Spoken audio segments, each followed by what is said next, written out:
Hello mga ka-vibes! Ako nga pala si Manang Juana, isang vlogger na patuloy lang nangangarap.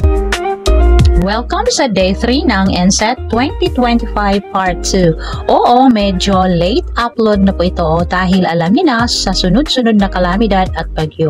Pero sabi nga nila, better late than never. Habang kumakain kami ni Ma'am Jeve, gusto kong magbahagi ng kaunting kwento tungkol sa vlogging, ang mga aral, hamon at kung bakit patuloy pa rin akong lumalaban kahit hindi pa lumalago ang page ko. Monetize na ang page ko pero aminado ako hindi pa rin ako nakakuha ng sahod sa content monetization. Pero alam nyo, kahit ganon tuloy lang tayo kasi sa vlogging ang mahalaga masaya ka, totoo ka at may natutunan ang viewers mo. Wala pa akong million views at minsan mababa pa rin ang engagement. Pero hindi ko tinitingnan yung bilang pagkatalo, tinitingnan ko siya bilang simula. Kasi naniniwala ako sa bawat post may natututo, sa bawat like may inspirasyong nabubuo, at sa bawat comment may bagong pag-asa. So ngayon gusto kong ibahagi ang content is the key. Kahit maliit ang audience mo, basta may kalidad at puso ang content mo, darating din ang panahon na mapansin yan. Parang pagkain, hindi kailangang marami ang handa, basta masarap at may lasa, babalik-balikan ng tao.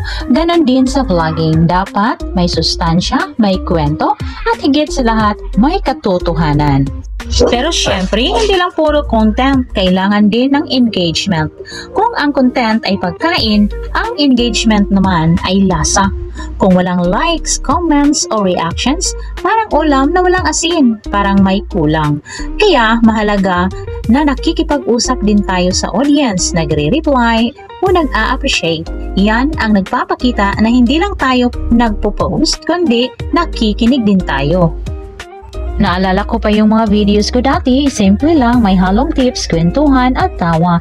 Hindi man viral, pero may mga taong nagsabi salamat po, natuto ako, at doon ko na-realize, hindi lang views ang sukatan ng tagumpay. Minsan, sapat na yung may mga taong napapasaya ka o natutulungan dahil sa content mo. Kaya, tuloy lang tayo sa pag-i-experiment. Minsan sweet, minsan spicy, minsan maasim. Pero ganun talaga.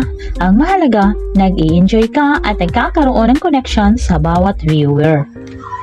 Kaya sa lahat ng kapwa ko vlogger na patuloy pang nangangarap, tandaan ninyo, content is the key, engagement is the key, pero higit sa lahat, consistency is the heart of growth.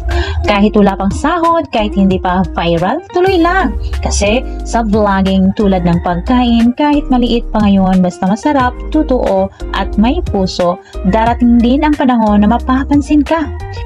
O ayan mga ka-vibes, kung nakarelate ka sa content kong ito, pindutin na kagad ang like, follow, mag-comment, mag-subscribe, at mag-share. Ako po si Manang Juana na nagsasabing walang maliit na vlogger sa may malaking pangarap. Hanggang sa susunod na vlog mga ka-vibes, stay inspired, stay real, and stay hungry for growth.